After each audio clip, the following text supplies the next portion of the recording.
ओम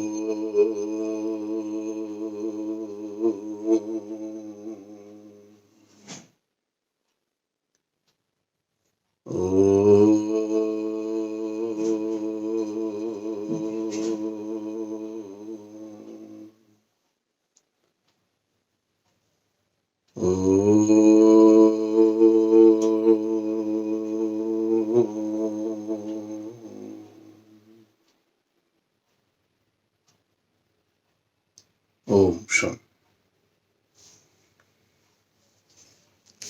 पतंजलि अष्टांग योग की श्रृंखला में हम महर्षि पतंजलि द्वारा जो 8 साधन बताए गए हैं उन साधनों पर चर्चा कर रहे हैं।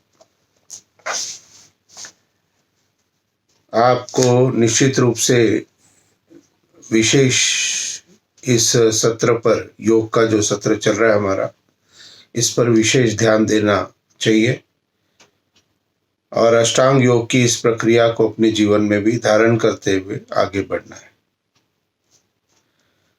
तो अष्टांग योग में जो 8 सीढ़ियां बताई गई है, इन 8 सीढ़ियों की जो विवेचना है, जो विश्लेषण है, यह हमने अब तक पिछले 2 वीडियो में यम का और नियम का कर दिया है। अब पिछली वीडियो से आप उसे देख सकते हैं। शरीर, मन और आत्मा, तीनों की उन्नति, शरीर की भी हमारी उन्नति होनी चाहिए और हमारे मन भी शुद्ध और पवित्र में बनाना चाहिए और हमारी आत्मा के अंदर भी पवित्रता, पुण्यता, अच्छे भाव आने चाहिए। तो शरीर, मन और आत्मा के लिए इस पतंजलि अष्टांग योग के अंतर्गत शरीर के लिए 3 भाग है, यम, नियम और आसन। ये तीनों शरीर के लिए। प्राणायाम, प्रत्याहार और धारणा, अगले जो 3 है ये मन के लिए है और अंतिम 2 ध्यान और समाधि, ये जीवात्मा के लिए है। तो शरीर के लिए यम, नियम, आसन, मन के लिए प्राणायाम, प्रत्याहार, धारणा और जीवात्मा के लिए ध्यान और समाधि। तो शरीर की भी उन्नति हुई, मन की भी उन्नति हुई और आत्मा की भी उन्नति की तरफ चले गए। साधन शरीर भी है, साधन मन भी है। समाधि अवस्था वह अवस्था है जिसमें हम अंतिम 8वें भाग में ईश्वरीय आनंद को कैसे प्राप्त करेंगे, तो ये उसका प्रकरण है। यम से प्रारंभ किया, फिर नियम पे आ गए, फिर आज आसन की चर्चा हम करेंगे। और ये तीनों भाग, यम, नियम और आसन, शरीर के लिए है। थोड़ा संक्षेप में चर्चा कर देते हैं। यम 5 थे। यम का अर्थात, यम शब्द का अर्थ है संयम। तो संयमित जीवन हमें बनाना है किसमें? अहिंसा, सत्य, अस्तेय, ब्रह्मचर्य और अपरिग्रह, ये 5 के अंदर हमें संयम बनाना है। विश्लेषण मैंने अब कर चुका हूं। 5 नियम, तो संयम भी अपने जीवन में लाना है, फिर उसके बाद नियम भी बनाने हैं। और 5 नियम जो कल के वीडियो में मैं बता चुका हूं, वो है शौच, संतोष, तप, स्वाध्याय और ईश्वर प्रणिधान। जब हम इन दोनों सीढ़ियों को पार कर लेते हैं तो आसन की प्रक्रिया में हम पहुंचते हैं। आप नित्य प्रति में जो भी प्रार्थना करते हो, ध्यान करते हो और आप आसन सिद्ध करके करते होंगे, लेकिन फिर भी आप ये अनुभव जरूर करते होंगे कि हमें आसन भी हम अच्छा लगा रहे हैं, ध्यान भी हम अच्छा कर रहे हैं, लेकिन वो आनंद की प्राप्ति की अनुभूति नहीं हुई। तो कारण ये है कि यम और नियमों का पालन नहीं किया। तो ये दृढ़ता प्रारंभ करनी है यम से, फिर नियम पर, फिर आसन पर। यदि हम सोचे कि हम 8वीं सीढ़ी को डायरेक्टली पहुंच जाए तो बहुत मुश्किल है और न कोई पहुंच सकता है। तो इसलिए शरीर के जो भी आवश्यकता है उसको सबसे पहले यम नियम में पूर्ण किया गया। अब आसन की प्रक्रिया महर्षि पतंजलि योग दर्शन के अंदर में क्या कहते हैं, यहाँ आपको एक बात बता देना चाहता हूं कि यहाँ पर जो भी हम चर्चा कर रहे हैं ये पतंजलि योग दर्शन की चर्चा कर रहे हैं। महर्षि पतंजलि का प्राचीन और प्रामाणिक योग के ऊपर जो ग्रंथ है वह है पतंजलि योग दर्शन ग्रंथ है और महर्षि पतंजलि ने उसको लिखा है। तो ये सबसे पुरातन। अब धीरे धीरे समय जैसे जैसे बढ़ता गया तो धीरे धीरे लोगों ने अपने उन सारी चीजों को जोड़ना प्रारंभ कर दिया जो उन्होंने अपने जीवन में अनुभव से प्राप्त किया। पतंजलि योग दर्शन वेद के अनुसार, शास्त्र के अनुसार स्थिति को पहुंचाती है। अन्य जो भी यौगिक क्रियाएं हैं जो कि हमें नजर आती है, ये सभी एक अनुभव की गई प्रक्रियाएं हैं। तो यहाँ पर ये विशेष अंतर हमें पतंजलि योग दर्शन में मिलता है। तो यहाँ जो हम चर्चा कर रहे हैं वो हम केवल मात्र पतंजलि योग दर्शन की ही चर्चा कर रहे हैं, क्योंकि आप ये नहीं कहे कि आचार्य जी आसन में ये आसन आपने नहीं बताया, वो आसन आपने नहीं बताया, ये आसन तो हम करते हैं। फिर आसन के बाद प्राणायाम भी आएगा तो आपको आचार्य जी ये प्राणायाम नहीं बताया आपने, ये प्राणायाम तो हम रोज करते हैं। तो मैं उन्हीं बातों को आपको चिन्हित करा रहा हूं जो कि महर्षि पतंजलि द्वारा योग दर्शन के अंदर में कहे गए हैं, जो कि हमारे वेद के अनुसार जो प्रक्रिया है उस प्रक्रिया को ही मैं समझा रहा हूं। और इसी प्रक्रिया से ही हमें समाधि अवस्था तक पहुंचना है। कई बार हम विचार करते भाई हम ये भी कर ले, वो भी कर ले, ये भी कर ले, वो भी कर ले, 50 चीजें। अब बीमार हो गए और बीमार होने के साथ ही ये भी खा ले, वो भी खा ले, ये भी कर ले, वो भी कर ले, तो निश्चित रूप से पूर्णता शायद नहीं होगी। निश्चय जो है वो एक ही होगा और वही चीज हमें ठीक करेगी, और वो है निश्चित रूप से जो हम उत्तमता के साथ जिसे प्राप्त कर रहे हैं। तो अन्य प्रक्रियाएं जो है यह अनुभव की गई है जिन जिन परिस्थितियों में भिन्न भिन्न समय के ऊपर भिन्न भिन्न महान पुरुषों के द्वारा, ऋषियों के द्वारा, और इसको प्रचलित सामाजिक व्यवस्था में कर दिया गया है। लेकिन हम केवल चिंतन जो आसन का कर रहे हैं, ये आसन की क्या व्यवस्था है, क्या हमें ध्यान के लिए, ईश्वर की समीपता के लिए हमें आसन को सिद्ध करना है, और वो आसन क्या है और कैसे उसको सिद्ध किया जाएगा, ये प्रकरण इसके अंदर में आता है। तो साधन पाद द्वितीय अध्याय में सूत्र संख्या 46 एक सूत्र बहुत छोटा दिया है। देखिए पतंजलि योग दर्शन में बहुत एक उत्तमता ये भी है कि इनके बहुत छोटे छोटे सूत्र हैं। जैसे आपके मैथ्स के सूत्र होते हैं ना, तो सूत्र से ही हल किया जाता है, ऐसे ही ये सूत्र इसलिए कहलाते हैं क्योंकि इनसे ही उन सारी चीजों की व्यापकता तक आप पहुंच सकते हो। संक्षेप में बता दिया, व्यापकता विचार करके और उसको अनुभव के द्वारा और जो विस्तृत व्याख्या दी है उसके द्वारा हम प्राप्त कर सकते हैं। तो अपने जीवन में जो भी चिंतन हमें करना, उस चिंतन के अंतर्गत यहाँ पर सूत्र क्या दिया है आसन के लिए, स्थिर सुखम आसनम। स्थिर सुखम आसनम। स्थिर का अर्थ है स्थिर, सुख का अर्थ है सुखपूर्वक, आसनम यानी कि आसन। तो अर्थ क्या हो गया? जिसमें स्थिरता हो, जिसमें स्थिरता हो और सुख हो, वह आसन कहलाता है। अब ईश्वर के ध्यान के लिए प्रत्येक दिन आप बैठते होंगे और बैठने की प्रक्रिया में आपको निश्चित रूप से आसन की सिद्धि करनी चाहिए। और यहाँ कहा गया कि एक तो स्थिर बैठना है। आप 10 मिनट की भी दैनिक प्रार्थना करते हो अपना, तो आप स्थिर बैठे। स्थिर से तात्पर्य है कि एक बार जैसे हम बैठ गए, अब उस पोस्चर को चेंज नहीं करना है, वो आपका पोस्चर वही रहेगा। यह है आसन की सिद्धि।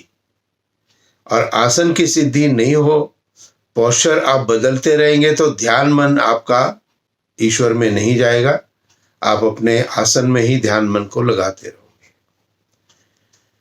तो इसलिए जो शारीरिक व्यवस्था थी वो हमने अपने शरीर में प्राप्त कर ली यम नियम के माध्यम से। अब हमने आसन को सिद्ध करने के लिए क्या किया? स्थिर आसन में बैठे, स्थिरता से बैठे। आधा घंटा बैठे, 1 घंटा बैठे, जैसे सुविधा हो।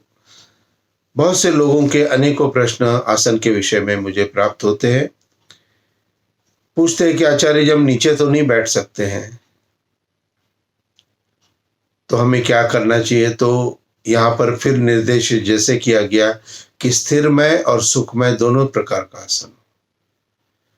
आप नीचे नहीं बैठ सकते हो और मैं कंपेल करूं आपको कि आपको नीचे ही बैठना चाहिए, और आपको नीचे नहीं बैठ सकते लेकिन फिर भी आपने बैठ गए, तो क्या होगा? आपको जैसे ही बैठोगे दर्द होना प्रारंभ हो जाएगा, बेचैनी होना प्रारंभ हो जाएगा।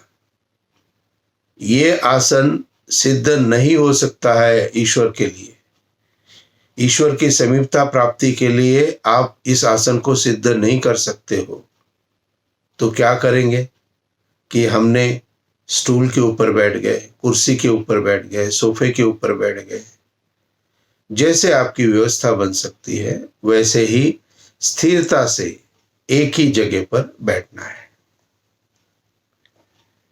निश्चित रूप से आपने आसन की सिद्धि, यहाँ पर केवल मात्र उपासना की मैं चर्चा नहीं करते हुए इसको थोड़ा विस्तृत ले जाता हूँ। आसन कहीं पर भी हम बैठे, किसी के घर हम जाते हैं, कहीं हम सभा में जाते हैं, तो निश्चित रूप से हम ऐसे स्थान पर बैठे जहां पर कि हमारी अनुकूलता हो बैठने की, हमारे पद मान के हिसाब से, और हमें कोई उठाए नहीं। अधिकतर लोग सभा में जाते हैं तो ऐसी जगह पर बैठ जाते हैं जहां से उनको बाद में उठना पड़ता है। तो आसन की सिद्धि के लिए हमें उत्तम प्रकार से प्रयत्न करना चाहिए। तो ईश्वर की समीपता प्राप्त करने के लिए, समाधि अवस्था के लिए अब हमने आसन को धारण करना है, और स्थिरता के साथ और सुखमय, सुखपूर्वक। जिस आसन में हम बैठे उसमें सुख प्रतीत होना चाहिए, कष्ट नहीं, दुख नहीं। अर्थात जैसे आपको ठीक लगता है आप उसी प्रकार से सुखमय आसन में बैठे। तो यहाँ कहा गया 2 कंडीशंस यहाँ लगा दी गई है आसन के लिए।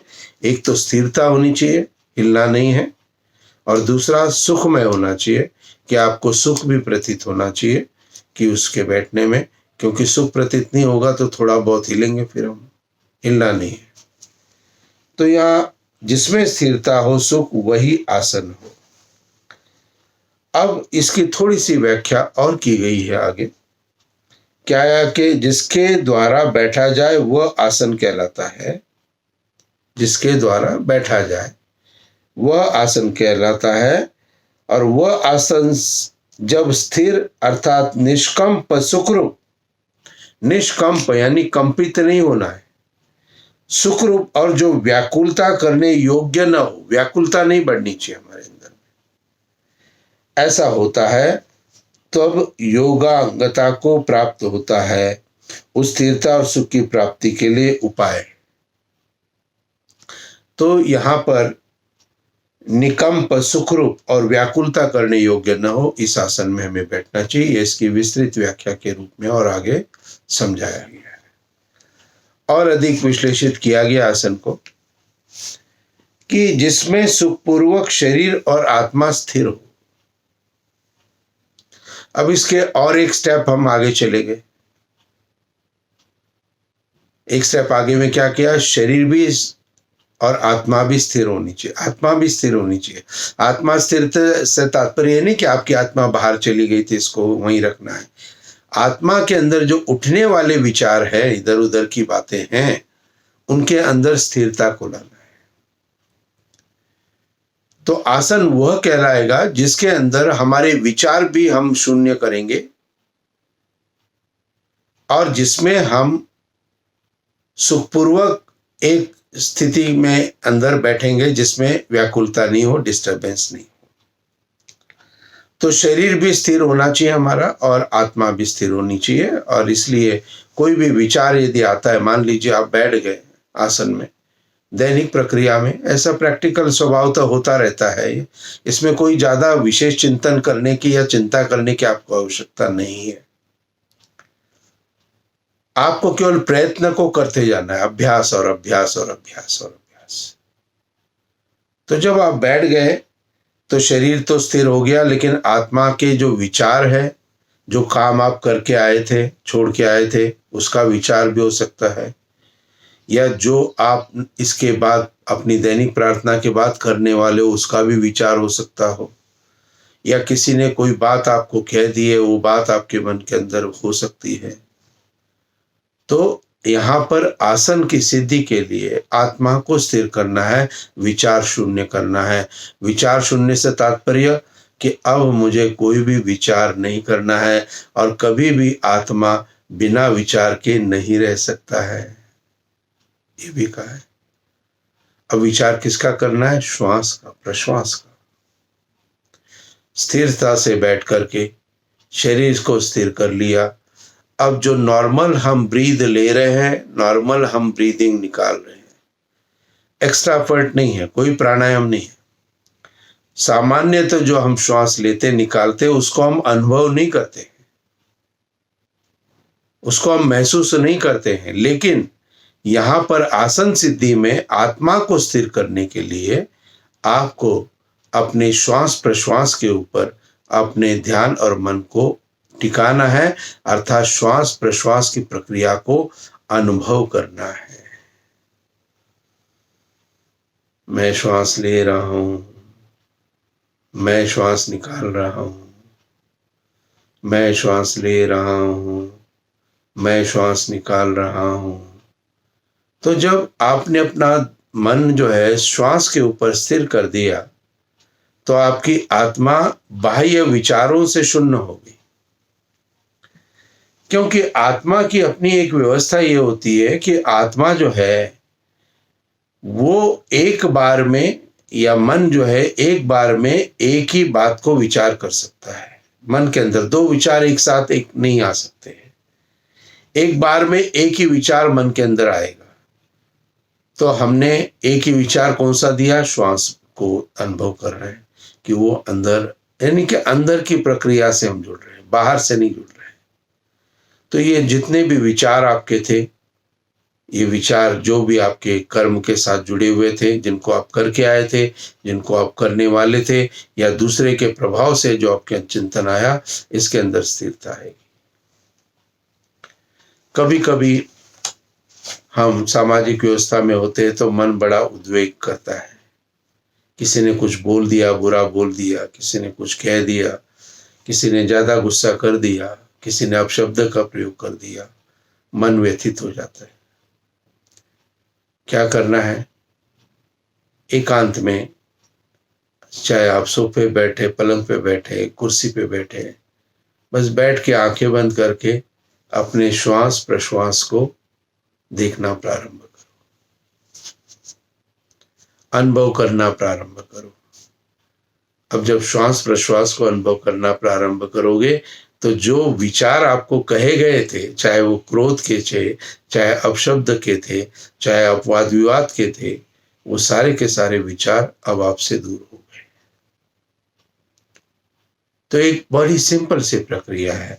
इसको आप कहीं पर भी कर सकते हो। कहीं पर भी आप यदि कार में बैठे हो, ड्राइवर गाड़ी चला रहा है, अकेले है, बस बैठ गए आंखें बंद करके, श्वास प्रश्वास। मेट्रो में बैठे हैं, आजकल तो मेट्रो नहीं चल रही है, लेकिन मेट्रो में बैठे हैं, आंखें बंद की और श्वास पे ध्यान देना प्रारंभ किया। तो बाह्य जगत से जितना हम अलग होना प्रारंभ करेंगे और जितना हम अपने मन को कंट्रोल करने का एक अभ्यास हम करते जाएंगे, तो हम तुरंत ही अपने मन के ऊपर नियंत्रण को भी पा सकते हैं। अर्थात अभ्यास करते करते जैसे हमने श्वास लेना शुरू कर दिया, ऐसे मन के सारे विचार खत्म हो गए। सब विचार समाप्त हो गए, सब कोई विचार नहीं रहा किसी भी प्रकार का। तो आत्मा की स्थिरता के लिए बैठ करके स्थिरता से फिर थोड़े समय दैनिक प्रक्रिया में जब भी आप प्रार्थना करते हो, चाहे 1 मिनट, चाहे 2 मिनट, 5 मिनट, 10 मिनट, जैसे आपको सुविधा लगती है, केवल आपने अपने श्वास पर ध्यान देना है। ये आसन की सिद्धि है। तो आत्मा भी स्थिर हो, यानी कि मन भी विचार शून्य हो और शरीर की भी स्थिरता हो। ये 2 कंडीशंस यहाँ पर आसन में बताई गई थी। अगला सूत्र एक और है 47वां। इसमें क्या कहा? प्रयत्न की शिथिलता और अनंत समापत्तियों द्वारा आसन स्थित और सुख कारक होता है। प्रयत्न की शिथिलता यानी जो हम प्रयत्न कर रहे हैं उसको बार बार प्रयत्न में नहीं डालना है, एक ही बार प्रयत्न करके और बैठ गए, बस खत्म। तो प्रयत्न की शिथिलता से ये क्या होता है? आसन सुख कारक होता है। देह कंपादि न होना प्रयत्न की शिथिलता का अर्थ है। प्रयत्न की शिथिलता का अर्थ क्या है? देह का कंपन आदि न होना, यानी देह का हिलना नहीं हो। और अनंत विध आसनों के स्वरूप को विचार कर यथा अवसर लाभकारी आसन को स्वीकार करना अनंत समापत्ति का अभिप्राय है। यहाँ समापत्तियों द्वारा आसन स्थिर करना है, तो क्या है कि अनंत विधि आसनों के द्वारा कि हाँ चलो इस कुर्सी पे बैठ सकते हैं, नहीं ये कुर्सी कंफर्टेबल नहीं, इस पर और ज़्यादा कंफर्टेबल है, अब चलो कुर्सी पे नहीं बैठ के हम स्टूल पे बैठ जाते हैं, अच्छा स्टूल पे नहीं तो नीचे बैठ जाते, पालथी मार लेते हैं हम। तो ऐसे कई सारे आसनों में से जो भी आसन जो लाभकारी आसन आपके लिए प्रतीत हो उसको स्वीकार करना, ये समापत्तियों द्वारा आसन स्थिरता कहा गया है। तो प्रयत्न शैथिल्य अनंत समापत्तिभ्याम, ये अगला 47वां सूत्र महर्षि पतंजलि ने दिया और इसकी थोड़ी सी व्याख्या विस्तृत और की गई है। वो वैसे व्यासरावी के विस्तृत में क्या कहा गया कि वह आसन प्रयत्न की शिथिलता और अनंत समापत्तियों में स्थिर और सुखदायी होता है। जब जब मैं आसन को बांधूं यह इच्छा करता है, प्रयत्न की शिथिलता होने पर ही क्लेश के बिना ही तब तब आसन सिद्ध होता है। प्रयत्न की शिथिलता कि एक बार जो आसन बना लिया बस बना लिया हमने, तो बार बार प्रयत्न में नहीं जाना है। तो प्रयत्न की शिथिलता और वही आसन सिद्ध आपका हो सकता है। और जब अनंत आकाश में चित्त की व्यवधान रहित अर्थात दूसरा ज्ञान बीच में नहीं, इस प्रकार समापत्ति की जाती है अर्थात निराकार स्वरूप को ग्रहण किया जाता है, तद्रूपता को प्राप्त होता है। तो जैसे मैंने कहा एक ही ज्ञान होना चाहिए हमारे अंदर, 2 ज्ञान नहीं होने चाहिए और मन को इधर उधर भटकाना नहीं है, तो वो हमारी स्थिरता का प्रारंभ होता है। तब देह अभिमान का अभाव हो जाने से आसन दुख का उत्पादक नहीं होता है। जब आप स्थिरता के आसन में बैठेंगे और अपनी आत्मा को भी स्थिर करेंगे तो आपको अपनी देह का कोई भी दुख अनुभव नहीं होगा। अर्थात आप उस चीज से अलग हो गए। ये आसन स्थिर सुखम आसनम बहुत एक अलौकिक बात कहता है आपको, और कहने को तो सूत्र यही है कि जिस आसन में हम सुख पे बैठ जाएं, लेकिन जब इसका विश्लेषण योग दर्शन में जो किया गया, अति उत्तम किया गया है कि उसमें क्या करना है कि देह का अभिमान का अभाव हो जाने से, देह का अभिमान का अभाव हो जाता है। इस आसन के जय होने पर देह कंपादि समाधि के विघ्न भी नहीं उत्पन्न होते हैं। तो आसन के जो भी आसन हमने स्थिरता से किया है, उस आसन के सिद्ध होने पर देह आदि के कंपादि भी हमको बाधित नहीं होते और देह के भी व्यवधान हमें नहीं होते हैं, मन के विचार भी हमें प्रतीत नहीं होते हैं। तो सुखपूर्वक स्थिरता के साथ आत्मा को विचार शून्य, मन को विचार शून्य करते हुए निश्चित रूप से सब प्रकार के आसनों में जो आसन मेरा सिद्ध है, उसी सिद्ध आसन की प्रक्रिया में मैं बैठता हूं। किसके लिए? परमपिता परमात्मा की समाधि अवस्था तक जाने के लिए। तो दैनिक प्रक्रिया भी आपको उस समाधि अवस्था तक ले जाएगी, उसके लिए कुछ अलग नहीं करना है आपको। तो जो जो बताता जा रहे हैं, इसके अंतर्गत आसन जो आप दैनिक प्रार्थनाएं जो भी करते हो, वैदिक संध्या करते हैं आप और प्रार्थना मंत्रों को पढ़ते हैं आप, तो उसके अंदर आसन को सिद्ध करते हुए अपने जीवन को आगे बढ़ाने का प्रयत्न करो। अगला 48वां सूत्र, उस आसन सिद्धि से योगी को द्वंद्व शीतोष्णादि नहीं सताते। अब आसन की जैसे सिद्धि होती चली जाएगी, यानी पहले दिन थोड़ा सा अस्थिरता रहेगी, अगले दिन और स्थिरता आ जाएगी, अगले दिन और स्थिरता आ जाएगी। एक ही प्रकार का जो आसन आपने नियुक्त अपने लिए किया है, उसी आसन पर बैठते हुए तो धीरे धीरे क्या हो जाएगा, योगी को, यानी कि आपको योगी कहा गया है कि आसन की सिद्धि कर लिया वो तो योगी हो गया। योगी को द्वंद्व यानी कि विचारों का भागना आना जाना, ये वो, शीतोष्णादि गर्मी सर्दी, इसका महसूस नहीं होता है। अब जब आसन में दृढ़ता प्राप्त हो जाएगी तब क्या होगा? दैनिक प्रक्रिया में आपको इन अनुभवों को करना है और इसके लिए आपको एक स्थिरता लानी पड़ेगी अपने दैनिक प्रक्रिया में। जो हम जल्दबाजी करते हैं ना दैनिक प्रार्थना में, क्या भाई चलो जो जो करना है जल्दी फटफट बोलते चले गए, नहीं, विचार मन पूर्वक करो। गाड़ी आप 60 की स्पीड पे चलाओ, 1 घंटे में आप पहुंच जाओगे, और गाड़ी आप 120 की स्पीड में चलाओ तो आप शायद 55 या 50 मिनट में पहुंच जाए। अंतर केवल 10 मिनट का है। ठीक यही बात प्रार्थना में है। अधिकतर समय हम प्रार्थना एज ए रूटीन हम करते हैं, जिसमें हम कोई भी शब्दों पर ध्यान नहीं देते, कोई भी आसन की सिद्धि को ध्यान नहीं देते हैं।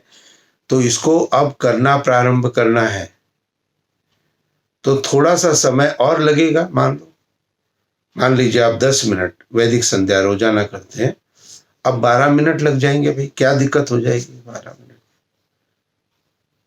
पूरे दिन के 24 घंटे में 1 घंटे में 60, चलो हम 16 घंटे या 12 घंटे 14 घंटे भी हम निंद्रा में नहीं होते हैं, जागृत अवस्था में होते हैं, तो उसके भी कितने सारा समय हमारे पास है। तो क्या हम 10 मिनट का अतिरिक्त समय साधना के लिए अतिरिक्त नहीं कर सकते? किसके लिए? आसन की सिद्धि के लिए। तो आसन की सिद्धि के लिए थोड़ा सा अतिरिक्त समय आप दो। आराम से बैठ गए, उसके बाद श्वास प्रश्वास पे ध्यान दें, या थोड़ा समय दिया हमने इसको, 5 मिनट दिया, 10 मिनट दिया, जरूर। और उसके बाद जो दैनिक प्रक्रिया है उसको प्रारंभ करना है। इसको हम स्थिर सुखम आसनम को कहेंगे। जब आसन दृढ़ होता है, पक्का हो जाता है, पहले यम पक्के किए थे हमने, फिर हमने 5 नियम पक्के किए। नियम पक्के से तात्पर्य ये नहीं मैं कहता हूं कि 100% आपने कर लिया। मैं एक बात और आपको ये कहना चाहता हूं कि यम के अंदर में जैसे अहिंसा है या सत्य है, हाँ, तो इसको आपको जीवन में डालने का विचार यदि आप करोगे, क्या करोगे? विचार कि आज मुझे पूरे दिन तक अहिंसा बन रहा है और किसी को भी भला बुरा न सोचना है, न बोलना है, और हम सच बोलना है आज पूरे दिन भर। एक विचार किया, अभी कुछ कर नहीं रहे हो प्रैक्टिकल आप, लेकिन विचार यदि आप करते हो, खाली विचार की बात मैं कर रहा हूं, तो जैसे आप विचार करते हो परमात्मा की दैवीय शक्ति आपके आत्मा के साथ संलग्न हो जाती है। हम किसी भी बात को धारण जीवन में क्यों नहीं कर पाते? एकमात्र कारण है कि हम उसको करने का विचार ही नहीं करते हैं। तो इसलिए विचार जरूर करना है। तो जब आसन दृढ़ होता है तब उपासना करने में कुछ परिश्रम करना नहीं पड़ता है। अब आगे की स्थितियां बिल्कुल सामान्य होती जाएंगी।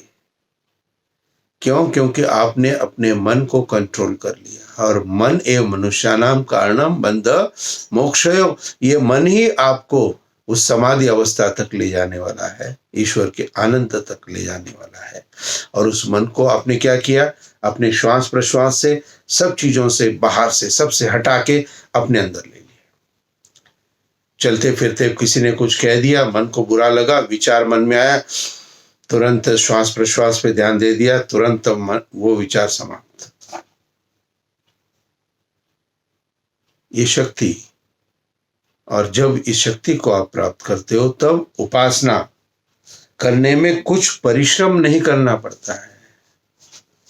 क्योंकि अब तक हम शब्दों पर परिश्रम कर रहे थे, करने की प्रक्रिया पे परिश्रम कर रहे थे। यदि आसन सिद्ध हो गया तो हमारी सारी चीजें स्वाभाविक रूप से बढ़ना प्रारंभ करेंगी। अब ये जितनी भी बातें मैं अपने प्रवचनों में आपको बताता हूं, क्या मैंने इसको रट लिया है या सामने कोई चीज चल रही है जिसको मैं पढ़ रहा हूं?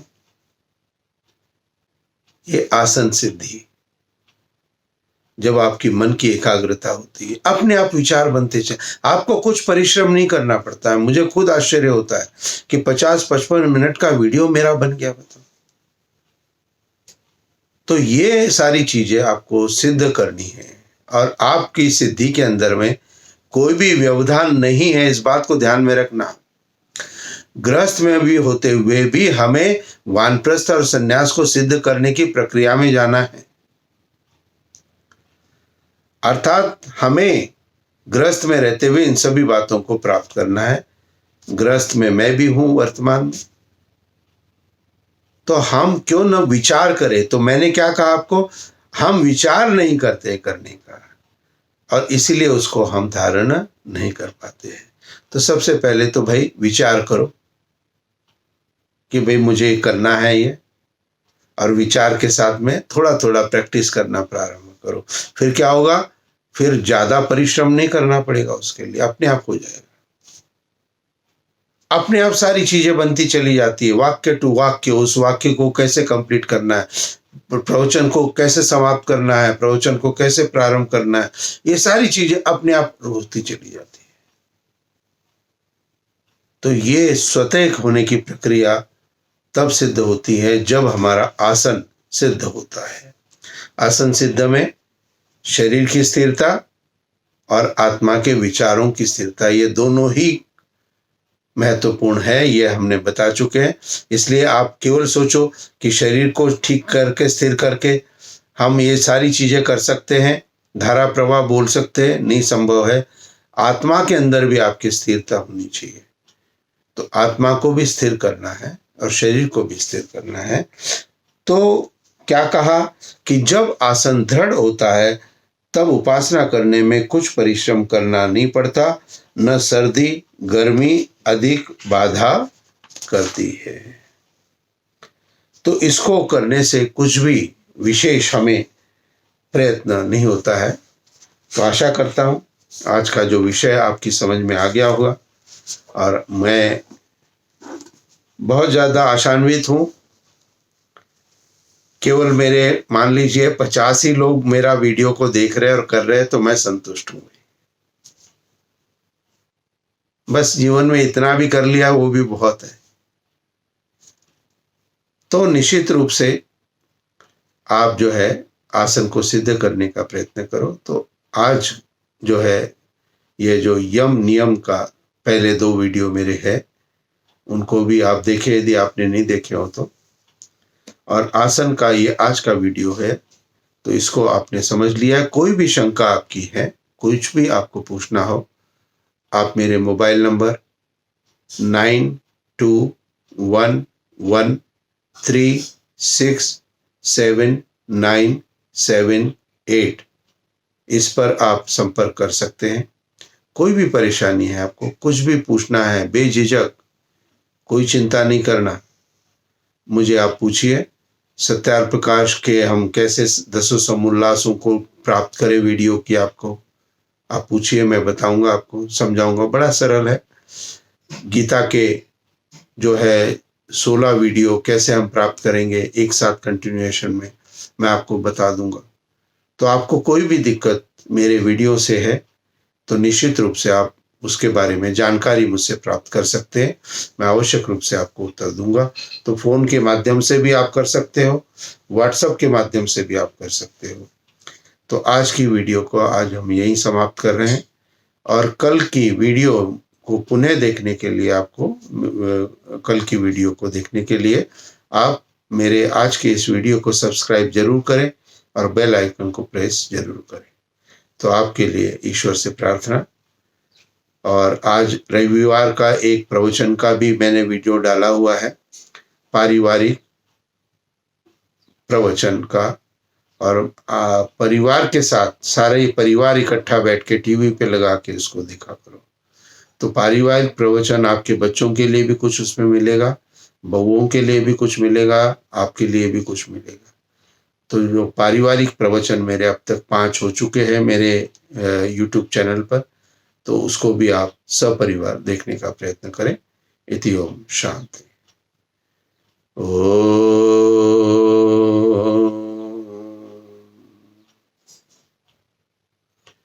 शांति शांति शांति। नमस्ते जी, आप सभी के लिए दिन शुभ हो। ओम।